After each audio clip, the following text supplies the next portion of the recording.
விறுவிறுப்பான அரசியல் நிகழ்வுகளை பற்றிய ஆய்வுகள், நியாயங்களின் நிறம் மாறாத கூர்மையான விமர்சனங்கள், தீமைகளை சுட்டெரிக்கவும் நல்ல அரசியலை வளர்த்தெடுக்கவும் அறிவார்ந்த விவாதங்கள், இளைய தலைமுறையிடம் விழிப்புணர்வை ஊட்டும் விரிவான வரலாற்று விளக்கங்கள், கலை, இலக்கியம், ஆன்மீகம், பண்பாடுகளை படம் பிடித்து காட்டும் கருத்தோவியங்கள் வாரந்தோறும் உங்கள் தமிழருவி தர்பாரில் அணிவகுக்கும். அங்கே உட்கார்ந்திருந்த சீடர்களில் ஒரு சிறுவனை அழைத்தார். தம்பி, பக்கத்து அறையிலே சென்று ஒரு மட்பாண்டம் அதை எடுத்துக்கொண்டு வா என்றார். அவன் ஒரு மட்பாண்டத்தை கொண்டு வந்து வைத்தான். ரொம்ப எளிய கதை இது, ஜென் கதை. ஒரு மட்பாண்டத்தை கொண்டு வந்து வைத்தான். உடனே ஜென் அந்த பணக்கார பிரமுகரை பார்த்து, ஐயா, இந்த மட்பாண்டத்திற்குள்ளே உங்கள் பார்வையை செலுத்துங்கள், இந்த மட்பாண்டத்துக்குள் ஏதாவது இருக்கிறதா என்று பார்த்து சொல்லுங்கள் என்றார். அவர் பார்த்தார். ஒன்றுமே இல்லையே என்றார். இல்லை, சரியாக பாருங்கள் என்றார். அவர் மீண்டும் மீண்டும் பார்த்தார். இல்லை, ஒன்றுமே இல்லை என்றார். அப்படியா, சரி தம்பி, நீ வா. தம்பி வந்தான். நீ இந்த மட்பாண்டத்தில் பார்த்து ஏதாவது இருக்கிறதா என்று சொல் என்றான். அவன் அந்த மட்பாண்டத்தை எட்டி பார்த்து விட்டு சொன்னான், இருக்கிறது என்றான். இந்த பிரமுகருக்கு வியப்பு. நாம் எத்தனை முறை பார்த்தோம், அதில் ஒன்றும் இல்லை. இவன் இருக்கிறது என்று சொல்கிறானே, என்ன இருக்கிறது என்று ஜென் கேட்டார். காற்று இருக்கிறது என்றான். நீங்கள் ஒன்று யோசியுங்கள், வெற்றிடம் என்பது இயற்கையில் கிடையவே கிடையாது. ஒன்று இல்லை என்றால் இன்னொன்று நிரம்புவதுதான் வாழ்வு, அதுதான் இயற்கை. காற்று இருக்கிறது உள்ளே என்றான். உடனே இந்த பணக்காரர் யோசிக்கிறார், இந்த சிற்றறிவுக்கு இது தெரியாமல் போய்விட்டதே. ஆமாம், காற்று தான் உள்ளே இருக்கும். சரி, அடுத்து சென் கேட்டார், இந்த பானையிலிருந்து காற்றை நீங்கள் வெளியே கொண்டு வர வேண்டும், ஆனால் பானைக்கு எந்த சேதாரமும் வந்துவிடக்கூடாது. பானை உடையாமல் காற்றை நீங்கள் வெளியே கொண்டு வர முடியுமா என்று கேட்டார். அவர் சொன்னார், என்ன அநியாயம், பானைக்குள் இருக்கிற காற்று வெளியே வர வேண்டும் என்றால் பானையை உடைத்தால் தானே அது வெளியே வரும் என்றார். அப்படியா, சரி தம்பி, நீ வா. இந்த பானைக்குள் காற்று இருக்கிறது என்று நீதானே சொன்னாய். ஆமையா, பானைக்குள் இருக்கிற காற்றை நீ இந்த பானைக்கு சேதாரம் இல்லாமல் நிச்சயம் முடியும் ஐயா. எப்படி முடியும்? அவன் விறுவிறு என்று அறைக்கு போனான். இன்னொரு மட்பாண்டம் முழுவதும் தண்ணீரை நிரப்பினான். அந்த தண்ணீரை கொண்டு வந்தான். இந்த மட்பாண்டத்தில் முழுக்க அந்த தண்ணீரை ஊற்றினான். தண்ணீர் நிரம்ப நிரம்ப நிரம்ப உள்ளிருந்த காற்று வெளியேறியது. மட்பாண்டம் முழுவதும் தண்ணீர் நிரம்பியது. காற்று முழுவதுமாக வெளியேறிவிட்டது. இப்பொழுது சொன்னான் அவன், காற்று முழுவதும் வெளியேறிவிட்டதையா. இந்த பணக்காரனை பார்த்து சென் சொல்கிறார், புரிகிறதா உனக்கு? இதில் ஏதாவது செய்தி தெரிகிறதா? தெரியவில்லையே, நீங்களே சொல்லுங்கள். ஒன்றுமில்லை. உள்ளே இருந்தது காற்று. அந்த காற்றை வெளியே கொண்டு வருவதற்கு அந்த பையன் வேறொன்றும் செய்யவில்லை. பானையை உடைக்கவில்லை. தண்ணீரை ஊற்றினான், காற்று வெளியேறிவிட்டது. நீயும் உன் இதயத்தை உடைக்காதே. உன் இதய பானையில் மண்டி கிடக்கக்கூடிய கெட்ட எண்ணங்கள் அனைத்தும் விட்டு விலக வேண்டும் என்றால் நல்ல எண்ணங்களாலேயே முழுக்க முழுக்க அந்த இதய பானையை நிரப்பு. நல்லதை நினை, நல்லதை சிந்தி, நல்லதை படி, நல்லதையே எந்த நேரத்திலும் பாவி. தானாகவே நீ நல்லவனாகி விடுவாய் என்றார். அப்படி என்றால் எல்லாவற்றுக்கும் அடிப்படை மனம்தானே. அதனாலேதான் வள்ளுவனை நான் உலகத்தின் முதல் உளவியலாளன் என்று சொன்னேன். அறம் சார்ந்து நீங்கள் வாழ வேண்டுமா? பண்பாடு மிக்க வாழ்வை நீங்கள் அடைய வேண்டுமா? அமைதியும் இன்பமும் செறிந்த வாழ்வு உங்களுக்கு தேவையா? ஒன்றும் செய்ய வேண்டியதில்லை. ஒன்றை மட்டும் செய்யுங்கள். என்ன செய்ய வேண்டும்? மனத்துக்கண் மாசிலன் ஆக வேண்டும். எப்படி 2000 ஆண்டுகளுக்கு முன்னாலே வள்ளுவன் சொல்கிறான் பாருங்கள். மனத்துக்கண் மாசிலன் ஆதல் அனைத்து அரண் ஆகுல நீர பிற. மனதில் உள்ள மாசை அகற்று. ஏன்? மனதிலேதான் எண்ணங்கள் பிறக்கின்றன. எண்ணங்கள் தான் வார்த்தைகளாக வந்து விழுகின்றன. வார்த்தைகள் தான் உன் செயலுக்கான உந்து சக்தியாக நிற்கின்றன. உன் செயல்தான் உன் வாழ்வுக்கான விளைவை தேடி கொடுக்கிறது. எனவே அனைத்துக்கும் அடிப்படையாக இருப்பது அந்த மனம். அந்த மனதை சுத்தப்படுத்த வேண்டும். மாணிக்க வாசகர் சொல்லுவார், கோயிலுக்கு நீ போக வேண்டுமா? இன்னார் தான் கோயிலுக்கு போக வேண்டும், உயர் ஜாதிக்காரன் தான் கோயிலுக்கு போக வேண்டும், பேரறிவாளன் தான் கோவிலுக்கு போக வேண்டும், செல்வம் செறிந்தவன் தான் கோவிலுக்கு போக வேண்டும் என்றெல்லாம் மாணிக்க வாசகர் பட்டியல் போடவில்லை. ஒரு வரி சொல்கிறார், இறைவனை யார் தரிசிப்பது? சித்தம் அழகியார் பாடாரோ நம் சிவனை. உன் சித்தம் சுத்தமாக இருக்க வேண்டும். அந்த சித்தம் சுத்தமாக இருக்க வேண்டும் என்பதற்காகத்தான் அகத்தாய்வு நடக்க வேண்டும் என்று மகரிஷி சொல்கிறார். இந்த அகத்தாய்வு நடப்பது எப்படி? தியானத்தில் ஈடுபடுவதனால் தான். கும்பலிலேயே கூடியிருக்க கூடாது. ஒரு 30 எங்கிருந்தாலும் உங்களை தனிமைப்படுத்திக் கொள்ளுங்கள், அன்போடு வேண்டிக் கொள்கிறேன். இதற்கு நீங்கள் ஒரு பைசா செலவழிக்க வேண்டியதில்லையே. எங்கிருந்தாலும் எந்த நிலையிலும் ஒரு நாளில் 30 நிமிடங்கள் தனிமைப்படுத்திக் கொள்ளுங்கள். நான் வாரத்தில் ஒரு நாள் முழுவதும் 30 மணி நேரம் தனிமையில் இருக்கிறேன், மௌனத்தில் இருக்கிறேன். 30 மணி நேரம் இருக்கிறேன். திங்கள் இரவு 10:30க்கு நான் ஒரு அறைக்குள்ளே சென்று விட்டால் புதன் காலை 8 மணிக்கு ஆசனங்களை எல்லாம் முடித்து விட்டு தான் நான் அந்த அறை கதவை திறப்பேன். இடையில் எனக்கு வேண்டிய உணவை என் மனைவி கொண்டு வந்து வைப்பாள். 30 மணி நேரம் நான் உள்ளே தனிமைப்படுகிறேன், மௌனமாக இருக்கிறேன். என்னுள் நான் செல்கிறேன், அதனுடைய பலனை நான் அனுபவிக்கிறேன்.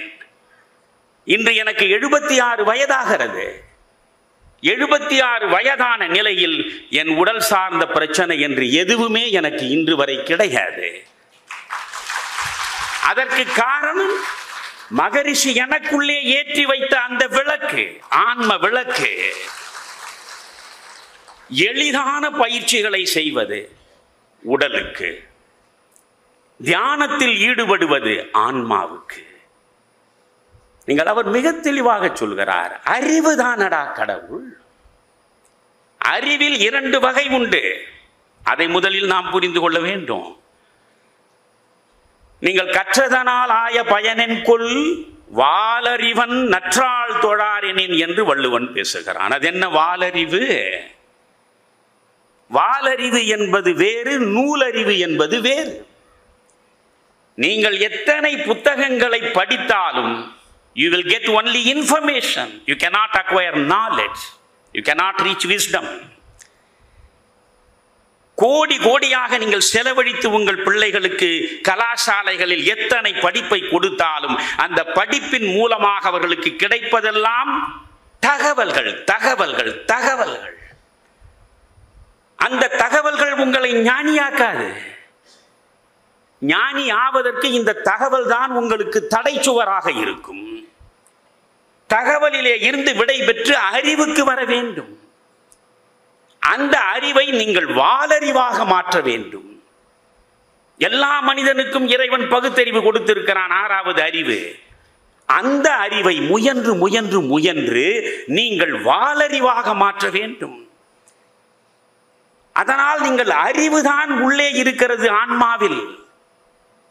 அந்த அறிவுதான் உன்னுடைய கடவுள் என்று மகரிஷி சொல்வதை இனியாவது புரிந்து கொள்ளுங்கள். பாரதி மிக தெளிவாக சொல்கிறான், வேதங்களை கற்றுணர்ந்தவன், உபனிஷதங்களை கற்றுணர்ந்தவன். அவன் எல்லா கோயிலுக்கும் உள்ள கடவுள்களை பற்றியெல்லாம் பாடியிருக்கிறான், அல்லாவை கூட பாடியிருக்கிறான், இயேசுவை பாடியிருக்கிறான். ஆனால் அவன் தெளிவாக ஒன்றை சொல்கிறான். நம்முடைய மகரிஷி எதை சொல்கிறாரோ அதைத்தான் பாரதி சொல்கிறான். புதிய ஆத்திசூடியை தயவு கூர்ந்து உங்கள் பிள்ளைகளுக்காவது படிக்க கொடுங்களேன். நீங்கள் ஒன்றும் கம்பராமாயணம் படிக்க வேண்டும் என்று சொல்லவில்லை, பெரிய புராணம் படிக்க வேண்டும் என்று சொல்லவில்லை, 14 கணக்கு நூல்களில் இருக்கக்கூடியவற்றை எல்லாம் படித்து அற கருத்துக்களை அப்படியே கரைத்து குடிக்க வேண்டும் என்று சொல்லவில்லை. பாரதி கொடுத்த அந்த புதிய ஆத்திச்சூடியை படி. அந்த புதிய ஆத்திச்சூடியில் அறம் செய்ய விரும்பு. புதிய ஆத்திச்சூடி இருக்கிறது. புதிய ஆத்திச்சூடியில் அவன் முதலில் கடவுள் வாழ்த்து எப்படி சொல்கிறான், யார் கடவுள் என்கிறான். மகரிஷிவை அனைத்தையும் படித்து அறிந்து தேர்ந்து தெளிந்து அவர் பெற்றெடுத்த அந்த வாளறிவைத்தான் நமக்கு வழங்கி இருக்கிறார். என்ன சொல்கிறார்? நீங்கள் ஆத்தி சூடி இளம்பிறை அணிந்து மோனத்திருக்கும் வெண்ணிற மேனியான். யார்? சிவன். ஆத்தி சூடி இளம்பிறை அணிந்து மோனத்திருக்கும் வெண்ணிற மேனியான். கருங்கடல் மீது கருநிறங்கொண்டு பார்மிசை கிடப்போன். யாரு? பெருமாள். மகமது நபிக்கு மறையருள் தந்தோன் அல்லாஹ். இயேசுவின் தந்தை என பல மதத்தினர் உருவகத்தாலே உணர்ந்தும் உணராது பல வகையாக பரவிடும் பரம்பொருள் ஒன்றே. எத்தனையோ உருவகங்கள் மூலமாக கடவுளை உணர்வதற்கு அத்தனை முயற்சிகளையும் மேற்கொள்ளுகிறான். அத்தனை வடிவங்களிலும் கடவுளை காண்பதற்கு விழைகிறான். ஆனால் என்ன சொல்கிறான்? உருவகத்தாலே உணர்ந்தும் உணராது பரம்பொருள் எது? பரவிடும் அனைத்தும் பரம்பொருள் ஒன்றே. பல வகையாக பரவிடும் அனைத்தும் பரம்பொருள் ஒன்றே. அதன் இயல் ஒளியுறும் அறிவாம். எது பரம்பொருள்? அறிவு. அதன் இயல் ஒளியுறும் அறிவாம். அதன் நிலை கண்டார் அல்லலை அகற்றினார். அதனை வாழ்த்தி மகத்துவம் பெறுவோம் என்கிறான் பாரதி. எதை வாழ்த்த வேண்டும்? அறிவை வாழ்த்த வேண்டும். எது கடவுள் என்று உணர வேண்டும்? அறிவே கடவுள் என்று உணர வேண்டும். காரணம், அந்த அறிவுதான் ஆன்மாவுக்குள்ளே இருக்கிறது. அந்த ஆன்மாவில் உறைந்து கிடக்கிற அறிவை நீ உணர்ந்து விட்டால் நீ கடவுளை கண்டெடுத்து விட்டாய் என்பதுதான் முக்கியம். இன்னும் தெளிவாக பாரதி சொல்கிறான். மிக மிக தெளிவாக நாம் புரிந்து கொள்கிறார் போல் சொல்கிறான். 1000 தெய்வங்கள் உண்டென்று தேடி அலையும் அறிவிலிகால் என்கிறான். நம்மை முட்டாள்கள் என்கிறான். 1000 தெய்வங்கள் உண்டென்று தேடி அலையும் அறிவிலிகால் சுத்த அறிவே சிவம் என்று கூறும் சுருதிகள் கேளீரோ. எப்படியெல்லாம் சொல்கிறான் பாரதி. சுத்த அறிவுதானடா சிவம். அந்த சுத்த அறிவுதான் சிவம் என்று சுருதியே கூறியிருக்கிறது. சுருதி என்பது வேதம். வேதமே கூறியிருக்கிறது. அதனால் நாம் முதலில் ஒன்றில் தெளிவாக வந்து நிற்க வேண்டும். ஒரு நாளில் ஒரு 30 நிமிடம் தயவு செய்து உங்களை பாதம் பணிந்து நான் வேண்டுகிறேன். உலகம் அமைதியாக இருக்க வேண்டும் என்றால் முதலில் நீங்கள் அமைதியாக இருக்க வேண்டும், இல்லையா? அதை எவ்வளவு அழகாக மகரிஷி சொல்கிறார். தான், குடும்பம், சுற்றம், சமுதாயம், உலகம் என்ற 5 கோணங்களில் நீ உன்னை ஆராய வேண்டும். தான், குடும்பம், சமுதாயம், பிறகு உலகம், சுற்றம். பொழுது சுற்றுப்புற சூழலை கெடுத்து வைத்ததனாலே தானே வயநாடு வரையில் அத்தனை விபத்துகள் வந்து சேர்ந்திருக்கின்றன.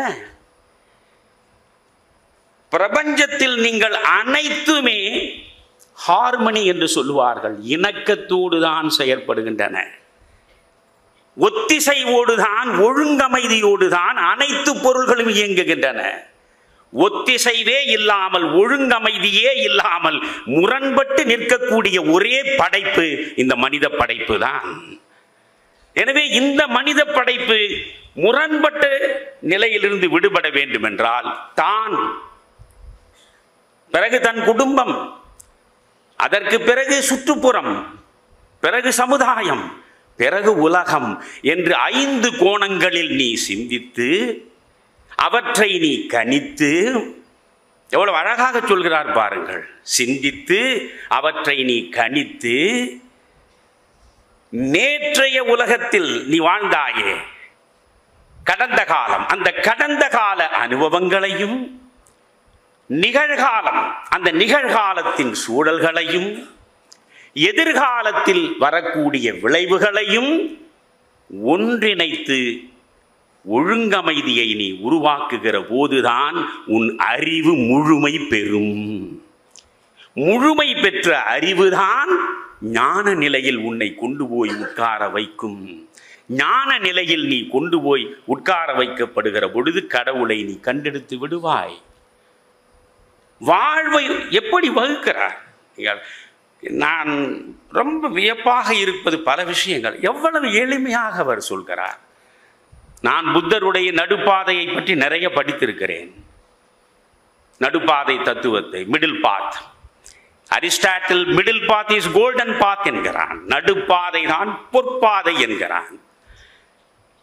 இந்த புத்தருடைய தத்துவத்தில் நீங்கள் நடுப்பாதையை பார்க்கிற போது அரிஸ்டாட்டில் சொல்லுகிற அந்த கோல்டன் பாத் எது என்று பார்க்கிற பொழுது கிடைக்காத தெளிவு மகரிஷி எளிமையாக சொல்வதில் உங்களுக்கு கிடைக்கும்.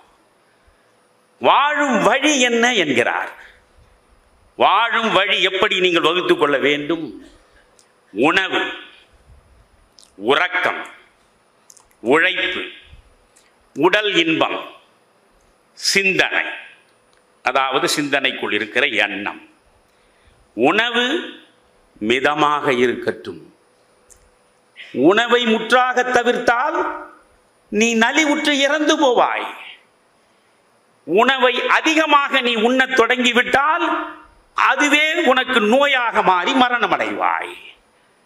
நீ வாழ வேண்டும். அதற்கு உணவு அளவோடு இருக்க வேண்டும். உறக்கம், உறக்கமே இல்லாமல் இலக்குவனை போல நீ இருந்தால் உன் ஆயுள் குறையும். அதற்காக நீ கும்பகர்ணனை போல உறங்கிக் கொண்டே இருந்தாலும் தாமசம் எழும், உன்னுடைய அறிவு மழுங்கும், உன் ஆயுள் முடியும். உணவு மிதமாக இருக்க வேண்டும். உறக்கம் மிதமாக இருக்க வேண்டும். உழைப்பு மிதமாக இருக்க வேண்டும். 24 மணி நேரமும் நீங்கள் உழைத்துக் கொண்டே இருக்கலாகாது. அதனால் உழைப்பும் மிதமான இடத்தில் இருக்க வேண்டும். உடல் இன்பம், புலன் இன்பம், எந்த இன்பமாக இருந்தாலும் அந்த இன்பத்தில் மிதமான நிலையில் தான் நீங்கள் நிற்க வேண்டும். புரிகிறதா? சிந்தனை, தொடர்ந்து நீங்கள் சிந்தனையில் ஈடுபட்டு கொண்டிருந்தால், எண்ணங்களை வளர்த்து கொண்டே இருந்தால் மூளை கொதித்து செத்து போவீர்கள். சிந்தனையே இல்லை என்றால் நீங்கள் மனிதனாகவே இருக்க முடியாது. தொகார்தோ என்கிற ஒரு மிகப்பெரிய அறிஞன் ஒற்றை வரி சொல்கிறான். ஒற்றை வரி. இவற்றையெல்லாம் நாம் படிக்க வேண்டும். I think, oh therefore I am. யோசித்து பாருங்கள். I think therefore I am. நான் சிந்திக்கிறேன், ஓ அதனால் தான் நான் மனிதனாக இருக்கிறேன். இறைவனுடைய எண்ணற்ற படைப்புகளில் நமக்கு மட்டும் கிடைத்தது 2 வரம். ஒன்று சிரிப்பு, இன்னொன்று சிந்தனை. புலி சிரித்து பார்த்திருக்கிறீர்களா? இல்லை எலி சிரித்து பார்த்திருக்கிறீர்களா? எந்த விலங்காவது எந்த பறவையாவது சிரிக்க முடியுமா? சிரிக்க தெரியாத பறவையும் விலங்கும் காலம் முழுவதும் கண்ணீர் விடுவது இல்லை. ஆனால் சிரிப்பதற்காக மட்டுமே இந்த மண்ணுக்கு வந்து சேர்ந்த மனிதன் பிறப்பு தொட்டு இறப்பு வரை அழுது கொண்டே இருக்கிறான். காரணம் என்ன? சிரிக்க தெரியாத விலங்குகள், சிரிக்க தெரியாத பறவைகள் ஏன் கண்ணீர் விட்டு அழுவதில்லை? அவற்றிற்கான தேவை குறைவு. தேவை குறைவு. ஒரு சிங்கம் மானை வேட்டையாடுகிறது. அந்த மானை கொன்று புசிக்க தொடங்குகிறது. அதனுடைய பசி நிறைவடைந்த உடனே அதை விட்டு விட்டு போய்விடும். அடுத்த வேளைக்கு நமக்கு பசிக்குமே, அடுத்த நாளும் பசிக்குமே. அதனால் இதை கொண்டு போய் குகையிலே வைத்து கொஞ்சம் கொஞ்சமாக நாம் சாப்பிடுவோம் என்று எந்த சிங்கமும் முயல்வதில்லை. அந்த நேர பசி நிறைவடைந்து விடுகிறது, அது சென்று கொண்டே இருக்கும். ஆனால் மனிதர்களாகிய நாம் தானே ஃப்ரிட்ஜ் வாங்கி வைத்திருக்கிறோம். எந்த ஒன்றையும் எவனுக்கும் தருவதில்லை என்ற முடிவோடு தான் நாம் ஃப்ரிட்ஜ் வாங்கி வைத்திருக்கிறோம். ஒரு மாவை எடுத்து ஃப்ரிட்ஜில் வைத்து வார கணக்கில் அதை எடுத்து வெவ்வேறு வடிவங்களில் நாமே சாப்பிடுகிறோம். நான் அதைத்தான் ஒரு இடத்தில் சொன்னேன். நான் சின்னஞ்சிறு பையனாக இருக்கிற பொழுது முதலில் என்னுடைய தாயும் தந்தையும் எப்படி வாழ்கிறார்களோ அங்கிருந்து தான் உங்களுக்கான வாழ்வே தொடங்கும். என் தாய் மிகச்சரியாக 8 மணிக்கு நாங்கள் உண்பதற்கு முன்பு ஓரளவு சோறு, கொஞ்சம் குழம்பு, கொஞ்சம் காய்கறியை ஒரு பாத்திரத்தில் தனியாக எடுத்து வைப்பார். மிகச்சரியாக 8 மணிக்கு வருவான் இந்த ராப்பிச்சைக்காரன். அம்மா என்று ஒரு குரல் கொடுப்பான். உடனே அவர் போய் அந்த தட்டில் உள்ளதை அவனுக்கு கொடுத்து விட்டு வருவார். நிறைய ராப்பிச்சைக்காரர்கள் நான் இளம் பருவத்தில் பார்த்திருக்கிறேன். இன்றைக்கு சென்னையில் ராப்பிச்சைக்காரனே கிடையாது. அப்படி என்றால் சென்னை சொர்க்க பூமி ஆகிவிட்டதா? எவனும் கொடுக்க தயாராக இல்லை. அதற்காகத்தானே வைத்திருக்கிறான் ஃப்ரிட்ஜ். நீங்கள் ஃப்ரிட்ஜ் இல்லாத போது கூட பார்த்தால் இவனுக்கு பயன்படாத கெட்டு போனதை அதை கொண்டு போய் ரொம்ப கருணையோடு பிச்சைக்காரனுக்கு போடுவான். அவ்வளவு மலினமாக மனம் நம் சுருங்கி விட்டோம். உள்ளதில் உயர்வானதை தான் அடுத்தவனுக்கு நீங்கள் வழங்க வேண்டும். நபிகளார் ஒரு முறை வீதியில், கடை வீதியில் நடந்து செல்கிறார். அவர் ஏழ்மையும் எளிமையுமாக வாழ்ந்தவர். அவர் உள்ளே ஒரு கிழிந்த ஆடையை அணிந்திருக்கிறார். அந்த கிழிந்த ஆடையின் கிழிசலை மறைப்பதற்காக மேலே ஒரு ஆடையை போட்டுக்கொண்டு நடக்கிறார். அவரோடு அவருடைய தோழர்கள் நடக்கிறார்கள். எதிரே ஒருவன் வந்தான். அவன் குளிரில் நடுங்குகிறான். நபிகளாரை பார்த்து, ஐயா, ஒரு ஆடை கொடுத்தால் போதும். உடனே அவர் மேலே இருக்கிற நல்ல ஆடையை அவனுக்கு கொடுத்து விட்டு கிழிசலோடு அவர் தன் பயணத்தை தொடர்கிறார். பக்கத்தில் இருந்த சீடர் கேட்கிறார், இந்த கிழிசலை நீங்கள் அவனுக்கு கொடுத்திருக்கலாமே, அதை விட்டு மேலே இருந்த நல்ல ஆடையை ஏன் தந்தீர்கள்? அப்பொழுது பெருமானார் சொல்கிறார், எதை எவனுக்கு கொடுப்பதாக இருந்தாலும் உன்னிடம் இருப்பதிலேயே உயர்வானது எதுவோ அதை நீ கொடுத்து பழக வேண்டும். அப்பொழுதுதான் அல்லாஹ்வின் கருணையை நீ அடைய முடியும் என்கிறார். நண்பர்களே, வாழ்க்கைக்கான வழியை எப்படி அவர் வகுத்து கொடுத்திருக்கிறார். இப்பொழுது 5 வகை சொன்னேன் நான் மகரிஷியில. அதாவது தான், குடும்பம், சுற்றம், சமுதாயம், உலகம் என்று பார். 5 கோணங்களில் பார்த்து உன்னுடைய வாழ்வை நடத்து என்று வாழும் வழிகாட்டுகிறார் இல்லையா? 2000 ஆண்டுகளுக்கு முன்னாலே வள்ளுவன் எவ்வளவு தெளிவாக சொல்கிறான். நீ சம்பாதித்த பொருளை நீ என்ன செய்ய வேண்டும், எப்படி செலவழிக்க வேண்டும், இதைவிட துல்லியமாக எவனும் எந்த நாட்டிலும் சொன்னது கிடையாது. ஒரே ஒரு குறள், 1.25 அடி 7 சீர், எவ்வளவு தெளிவாக சொல்கிறான். நீ பணம் வைத்திருக்கிறாய், உன் மாத ஊதியம் கையிலே இருக்கிறதா, அதை எப்படி செலவழிக்க வேண்டும்? தென்புலத்தார், தெய்வம், விருந்து, ஒக்கல், தான் என்றாங்கு 5புலத்து 6 ஓம்பல் தலை. உன் வருவாயை எப்படி நீ பகுத்து தர வேண்டும்? முதலில் தென்புலத்தார், உன் மூதாதையர்களுடைய வணக்கத்திற்காக. அந்த மூதாதையர்கள் இல்லை என்றால் நீ இல்லை. அதனால் மூதாதையர்களை வழிபடுவதற்காக ஒரு பகுதியை நீ வைத்துவிடு. தெய்வம், அந்த தெய்வம் இல்லை என்றால் நீ இல்லை. எனவே நன்றி கடன் பட்டு அந்த தெய்வத்திற்கு ஒரு பங்கை வை. தென்புலத்தார், தெய்வம், விருந்து. விருந்து என்றால் தமிழில் புதுமை என்று பொருள். நான் சோறு போடுகிறேன், நான் உதவி செய்கிறேன் என் தம்பிக்கு என்றால் அது விருந்து அல்ல, அது தானம் அல்ல. அதனால் விருந்து, எந்த வகையிலும் நமக்கு அறிமுகமே இல்லாதவன் நம் வீட்டு வாசலில் வந்தால் அவனை வரவே. அடுத்து தெய்வம், அடுத்து விருந்து, அடுத்து ஒக்கல். ஒக்கல் என்றால் உறவு. பிரித்து பிரித்து நீங்கள் கொடுத்து மகிழ வேண்டும் என்பதுதான் வள்ளுவன் அன்று சொன்னது, மகரிஷி இன்று சொல்வது. நீங்கள் 6 செயல்கள் என்று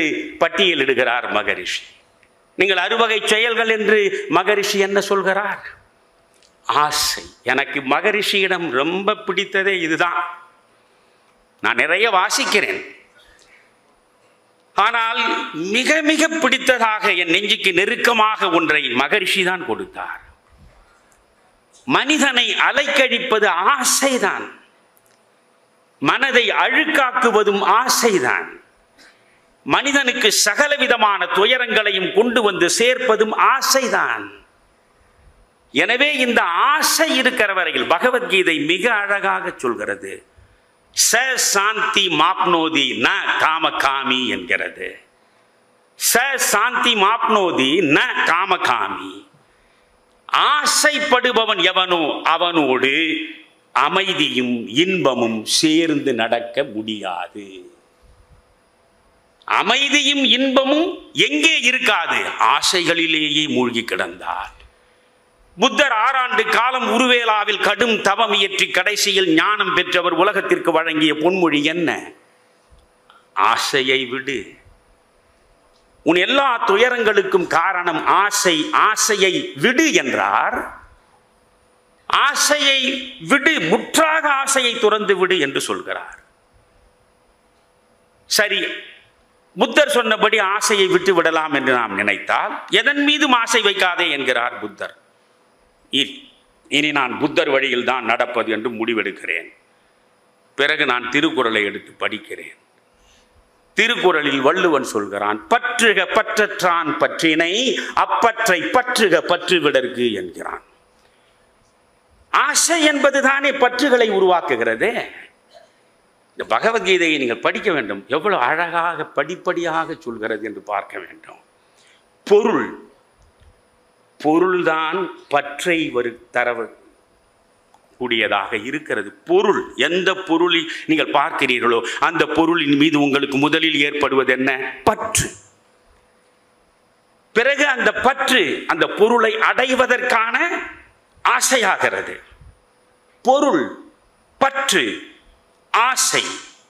அந்த ஆசை நிறைவேறாமல் நிராசையாக மாறிப்போனால் சினம் எழுகிறது, கோபம் வருகிறது. விரும்பியது கிடைக்கவில்லை என்றால் கோபம் வருகிறது. பொருள், பற்று, ஆசை, சினம். இப்பொழுது கோபம் வந்தது. சினம் என்ன செய்யும்? சினத்தினால் நினைவு தடுமாறும். நினைவு தடுமாறுவதால் புத்தி அழியும். புத்தி அழிந்தால் மனிதன் வீழ்வான். எவ்வளவு அழகாக படிப்படியாக சொல்றான் பாரு. அதனால் ஆசையிலிருந்து முற்றாக விடுபடு, புத்தருடைய போதம். வள்ளுவன் சொல்கிறான், எந்த ஒன்றின் மீதும் நீ பற்று வைக்காதே. எந்த ஒன்றின் மீதும் நீ பற்று வைக்காமல் வாழ வேண்டும் என்றால் ஒன்றின் மீது நீ பற்று வை. அந்த ஒன்றுதான் பற்றற்ற கடவுள். பற்றற்ற கடவுளின் மீது நீ பற்று வைத்தால் மற்ற பற்றுகளிலே இருந்து நீ விடுதலையாகி விடுவாய்.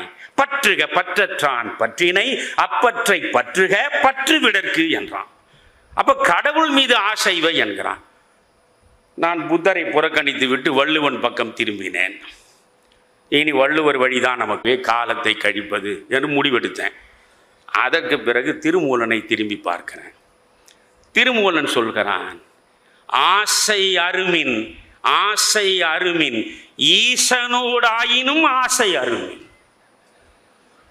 கடவுள் மீது கூட நீ ஆசை வைக்காதே என்கிறான். இப்பொழுது முட்டுச்சந்தில் நான் நிற்கிறேன். புத்தன் பக்கம் போவதா, வள்ளுவன் பக்கம் போவதா, திருமூலன் பக்கம் திரும்புவதா? முட்டுச்சந்தில் நிற்கிறேன். இந்த இடத்தில் தான் மகரிஷி வந்து நிற்கிறார். மகரிஷி சொல்கிறார், மகனே, ஆசை என்ற ஒன்று இல்லை என்றால் முயற்சி என்ற ஒன்றே இருக்காது. முயற்சி என்ற ஒன்றே இல்லை என்றால் உழைக்க உன்னால் முடியாது. உழைப்பதற்கு நீ தயாராக இல்லை என்றால் வளர்ச்சியை நீ காண முடியாது. வளர்ச்சியை காண முடியாவிட்டால் மாற்றம் என்பதே உலகத்தில் நிகழாது. எனவே மாற்றத்திற்கு வளர்ச்சி, வளர்ச்சிக்கு உழைப்பு, உழைப்பு சேவா சமுதாயத்தை உருவாக்குகிற அவருடைய சிந்தனைகளை எல்லாம் பார். ஐநா சபைக்கு அவர் பரிந்துரைகளை வழங்குகிறார். ஐநா சபை என்ன செய்ய வேண்டும் என்று சொல்கிறார். இவற்றை செய்தால் உக்ரைன் போர் உண்டா? இவற்றை செய்தால் உலக நாடுகள் போர் சூழலில் அல்லல் படக்கூடிய நிலை வருமா? கொஞ்சம் யோசிக்க வேண்டும். அவர் ஐநா சபைக்கு அவர் கொடுத்திருக்க பரிந்துரைகள் அற்புதம். முதல் பரிந்துரை ஐநா சபை என்பது என்ன? உலக நாடுகள் சபை. அந்த உலக நாடுகள் சபையில் அனைத்து நாடுகளும் இடம்பெற வேண்டும். அனைத்து நாடுகளும் அங்கம் அமைத்தால்தான், அங்கம் வகித்தால்தான் அது உலக நாடுகளின் சபையாக இருக்கும். அனைத்து நாடுகளுக்கும் இடம் வேண்டும் என்றார். யோசித்து பாருங்கள். இன்றைக்கு பாலஸ்தீனத்திற்கு ஐநாவிலே இடம் கிடையாது. பாலஸ்தீனத்திற்கு இடம் கொடுக்க வேண்டும் என்று அவர்கள் எவ்வளவு முயன்று பார்க்கிறார்கள், இடம் கிடையாது. காரணம், பாலஸ்தீனத்திற்கு எப்பொழுது இடம் கொடுக்கலாம்? அமெரிக்காவும் இங்கிலாந்தும் பிரான்சும் சேர்ந்து ஒரு நிபந்தனை விதித்திருக்கின்றன. இஸ்ரேலும் பாலஸ்தீனமும் சேர்ந்து அமைதியான சூழலில் வாழ்வது என்ற உடன்படிக்கையில் வந்து நின்றால்தான் நீங்கள் இந்த பாலஸ்தீனத்திற்கு உள்ளே அனுமதி கொடுக்கலாம். பாலஸ்தீனத்திற்கு இடம் இல்லை. உலக கிறிஸ்துவர்களின் நகரமாக, நாடாக இருக்கக்கூடிய வாட்டிகன் ஐநா சபையில் கிடையாது. காரணம், வாட்டிகனே ஐநா சபையில் இடம்பெற விரும்பவில்லை. நீங்கள் செர்பியாவிலே இருந்து மிகுந்த போராட்டத்திற்கு பிறகு கொசோவா பிறந்தது. அந்த கொசோவாவுக்கு ஐநா சபையில் இன்று வரை இடம் இல்லை. கொசோவாவுக்கு ஐநா சபையில் அங்கம் கொடுக்க கூடாது என்று ரஷ்யாவும் சீனாவும் எதிர்த்திருக்கின்றன. ஹாங்காங்குக்கு ஐநாவில் இடம் கிடையாது. கிரீன்லாந்துக்கு ஐநாவில் இடம் கிடையாது. இப்படி வரிசையாக சொல்லிக் கொண்டு போகலாம். மேற்கு சஹாராவிலே இருந்து வடக்கு சைப்ரஸிலே இருந்து தைவான் வரையில் நீங்கள் பார்த்தால் பல நாடுகள் ஐநா சபையில் இல்லை. எல்லா நாடுகளுக்கும் இடம் இருக்க வேண்டும் என்பதுதான் மகரிஷியினுடைய முதல் பரிந்துரை. இரண்டாவது, எல்லா நாடுகளும் இடம்பெற வேண்டும். அந்தந்த நாட்டு மக்கள் தொகைக்கு ஏற்ப பிரதிநிதித்துவம் வழங்க வேண்டும். எவ்வளவு அழகாக சொல்கிறார். அதற்கு அடுத்து முக்கியமானது, வீட்டோ பவர் என்பது 5 நாடுகளுக்கு மட்டும்தான் இருக்கிறது. ரஷ்யாவுக்கும் உக்ரைனுக்கும் போரா, அதை தடுத்த நிறுத்த வேண்டும் என்று நினைத்தால் ஒன்றுமில்லை. இந்த 5 நாடுகள் ஒரு வீட்டோ பவரை கொண்டு வந்தால் முடியாது, ஐநா சபை முடங்கிவிடும்.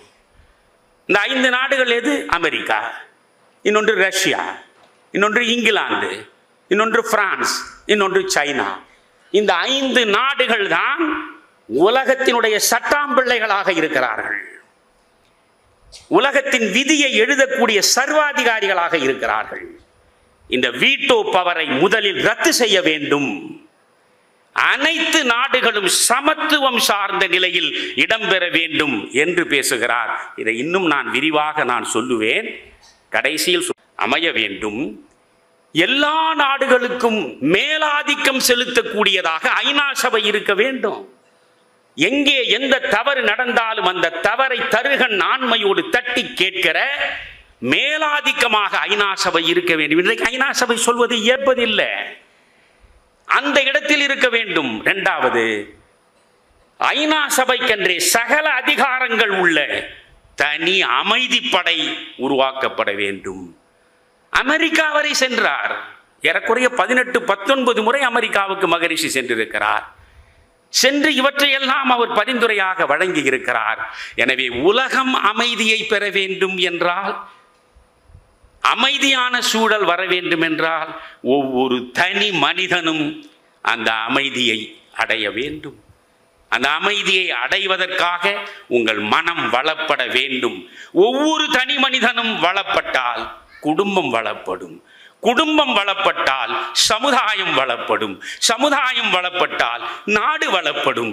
நாடு வளப்பட்டால் உலகம் வளப்படும். அதனால் தேவை மனவளம். அந்த மனவளம் என்பதை கலையாக கொண்டு வந்து நம்மிடம் சேர்த்த மகரிஷியை மனதிலே நிறுத்தி என் உரையை முடிக்கிறேன். நன்றி.